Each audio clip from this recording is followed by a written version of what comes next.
Bem-vindos ao canal Let's Play a Book. Hoje nós vamos ler o capítulo 9 do Sobrinho do Mago, do livro As Crônicas de Nárnia. Espero que vocês gostem. Se vocês gostarem, deem um gostei nesse vídeo, compartilhe com seus amigos e se inscrevam no canal para acompanhar essa e outras histórias que estão por vir. Então, vamos começar a ler o capítulo 9, que se chama A Criação de Nárnia. O leão andava de um lado para o outro, na terra nua, cantando a nova canção. Era mais suave e ritmada do que a canção com a qual convocara as estrelas e o sol. Uma canção doce, sussurrante. À medida que caminhava e cantava, o vale ia ficando verde de capim. O capim se espalhava desde onde estava o leão, como uma força, e subia pelas encostas dos pequenos montes, como uma onda. Em poucos minutos deslizava pelas vertentes mais baixas das montanhas distantes, suavizando cada vez mais aquele mundo novo. Podia-se ouvir a brisa encrespando a relva. E surgiam outras coisas além da relva. As mais altas encostas iam ficando escuras de urzes. Manchas de um verde mais intenso apareciam no vale. Diggory não sabia ainda o que eram, até que surgiu um pertinho dele. Uma coisinha espigada que ia lançando braços para os lados, e os braços se cobriam de verde, e iam ficando maiores a uma grande velocidade. Havia muitas dessas coisas à sua volta agora. Quando ficaram quase do seu tamanho, viu o que eram. "São árvores!" exclamou. O único problema, como Polly observou mais tarde, é que não se podia ter um só momento de paz para olhar bem. Mal Diggory dissera "árvores", teve de saltar, pois tio André já vinha para roubar-lhe o anel do bolso. Não teria sido grande vantagem para o tio, caso tivesse conseguido, pois visou o bolso esquerdo, pensando ainda que eram os anéis verdes que levariam para casa. Mas Diggory não queria perder nenhum dos dois. "Pare!" gritou a feiticeira. "Volte! Mais longe! Se alguém chegar a 10 passos de distância das crianças, estouro-lhe os miolos." Ela tinha nas mãos aquela barra de ferro que arrancara do poste e dava mostras de que cumpriria sua palavra. E acrescentou: "Então, você está querendo partir com o menino para o seu mundo, deixando-me aqui?" Desta vez, a revolta de tio André levou a melhor sobre o seu terror. "Sim, minha senhora, estou, sem dúvida alguma. É um direito que me assiste. Fui vergonhosa, abominavelmente tratado. Fiz o que pude para mostrar-lhe certas normas de civilidade. E qual foi a minha recompensa? A senhora assaltou, repito a palavra, assaltou, um distintíssimo joalheiro. Levou-me a obsequiá-la com um almoço excessivamente oneroso, para não dizer luxuoso, embora para isso eu tivesse que empenhar o meu relógio. E, fique sabendo, minha senhora, nossa família não peca pelo hábito de frequentar casas de penhor, a não ser meu primo Eduardo, quando serviu como voluntário da cavalaria. Durante aquela indigesta refeição, seu comportamento e sua conversação atraíram a desfavorável atenção de todas as pessoas presentes. Sinto que estou socialmente arruinado. Jamais poderei mostrar o meu rosto outra vez naquele restaurante. A senhora agrediu a polícia. A senhora roubou... "Oh, pare com isso, distinto, pare com isso", disse o cocheiro. "É hora de ver e ouvir, não de falar." Havia mesmo muito para ver e ouvir. A árvore que Diggory notara em primeiro lugar já se tornara adulta, com os galhos balançando levemente, e eles pisavam agora numa relva macia, salpicada de margaridas e botões de ouro. Mais adiante, ao longo da margem do rio, cresciam salgueiros. Do outro lado, fechavam-se sobre eles emaranhados de arbustos de groselha floridos, lilazes, rosas silvestres e azaleias. O cavalo fartava-se de relva nova. Todo esse tempo prosseguiam a canção do leão e seu majestoso caminhar, de um lado para outro, para frente e para trás. Aproximava-se mais e mais, o que era meio alarmante. Polly achava a canção cada vez mais interessante, pois começara a perceber uma ligação entre a música e as coisas que iam acontecendo. Quando uma fileira de abetos saltou a uns 100 metros dali, sentiu que os mesmos estavam ligados a uma série de notas profundas e longas que o leão cantara um segundo antes. Quando ele entoou uma sequência de notas rápidas e mais altas, não ficou nada surpresa ao ver primavera surgindo por todos os cantos. Com um indescritível frêmito, teve quase certeza de que todas as coisas, como disse mais tarde, saíam da cabeça do leão. Ouvir a canção era ouvir as coisas que ele estava criando. Olhava-se em volta e elas estavam lá. Era tão emocionante que Polly nem teve tempo de sentir medo. Mas Diggory e o cocheiro ficaram um tanto nervosos com a aproximação do leão. Quanto ao tio André, seus dentes estalejavam, mas, como seus joelhos tremiam demais, não saiu do lugar. De repente, a feiticeira caminhou ostensivamente na direção do leão.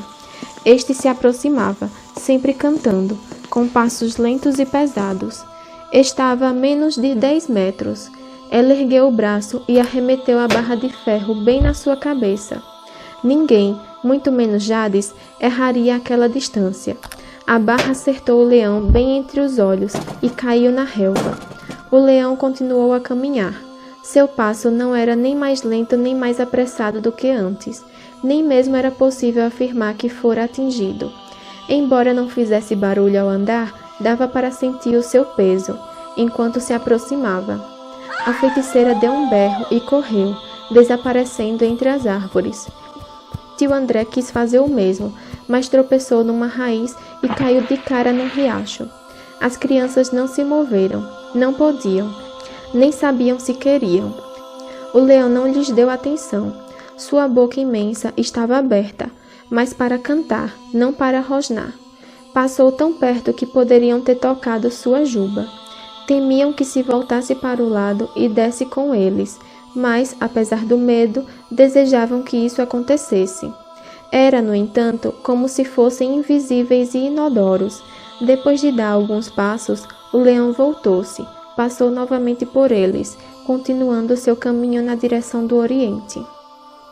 Tio André, tossindo e respingando, saiu do riacho. Temos de ficar livres dessa mulher, Diggory.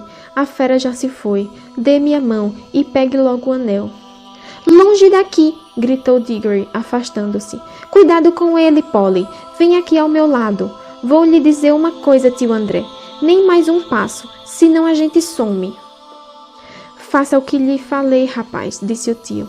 Você é muito desobediente, um jovenzinho muito mal comportado. Calma, disse Diggory. Queremos ficar e ver o que vai acontecer. Pensei que o senhor gostasse de conhecer outros mundos. Não gosta mais? Gostar? Pulou tio André. Olha o estado em que estou. A minha melhor roupa. Estava mesmo uma coisa. Quanto mais elegante está uma pessoa, pior fica depois de embolar-se num cabriolé em frangalhos e cair dentro de um córrego.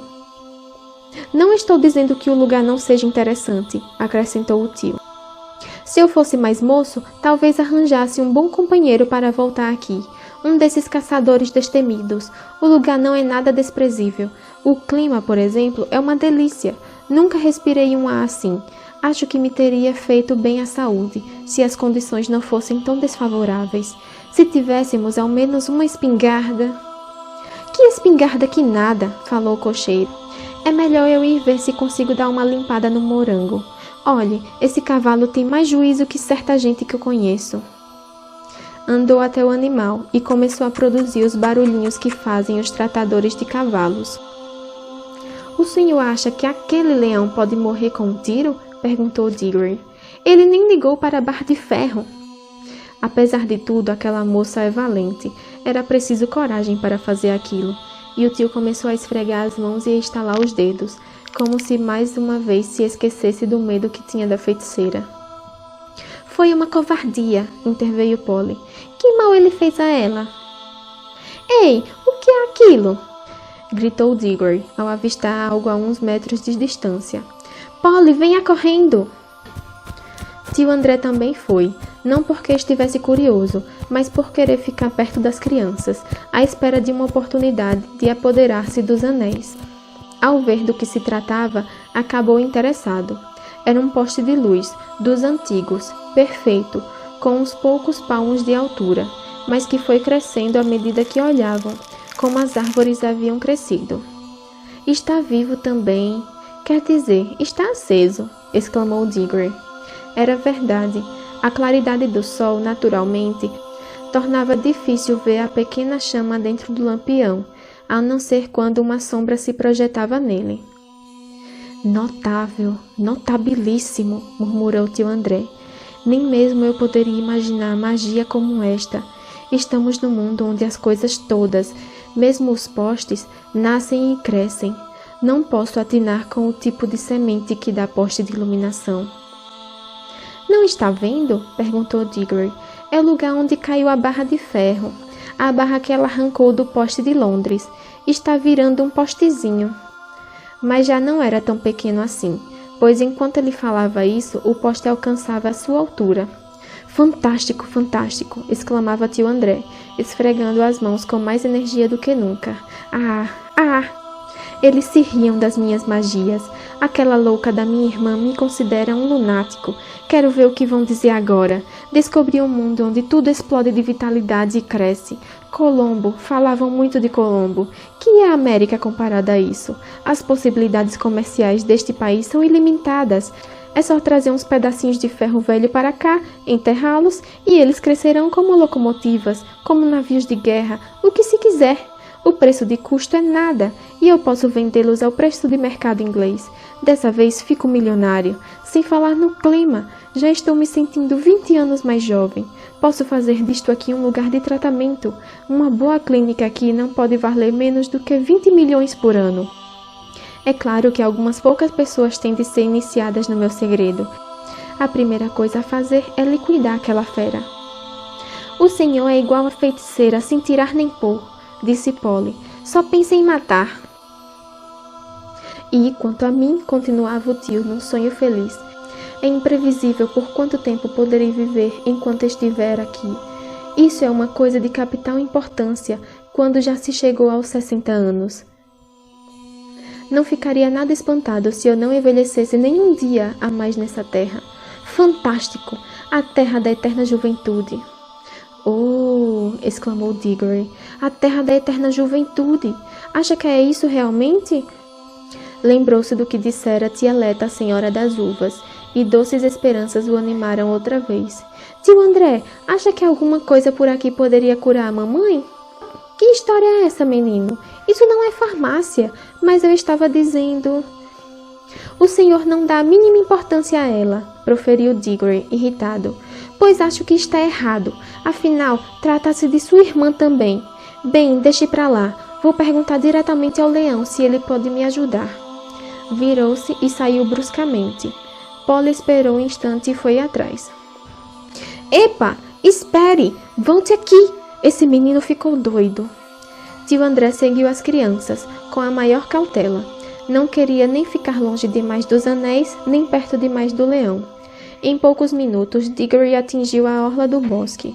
O leão continuava a cantar, mas a canção era de novo diferente, mais agreste do que as outras. Fazia a gente querer correr, pular, subir nas árvores, gritar, ir ao encontro dos outros para abraçá-los ou esmurrá-los. Diggory ficou com o rosto quente, vermelho. Nem tio André escapou aos efeitos da música, pois Diggory o ouviu dizer: Moça valente, que pena o temperamento dela, mas que mulher danada. No entanto, o que a canção provocava nos seres humanos não era nada, se comparado com o que estava acontecendo ao resto daquele mundo. Você é capaz de imaginar um monte de terra relvosa a borbulhar como água na chaleira? Não pode haver melhor descrição do que está acontecendo. Por todos os lados, a terra se inchava em corcovas. Eram montes de tamanhos diversos, alguns do tamanho de um formigueiro, outros do tamanho de um barril, outros do tamanho de uma cavana. E as corcovas mexiam-se e ficavam inchadas, até estourarem. Aí, a terra se derramava e de cada monte surgia um bicho. As toupeiras iam aparecendo, e também os cachorros, latindo no momento em que livravam a cabeça, do mesmo modo como fazem para atravessar uma passagem estreita na cerca.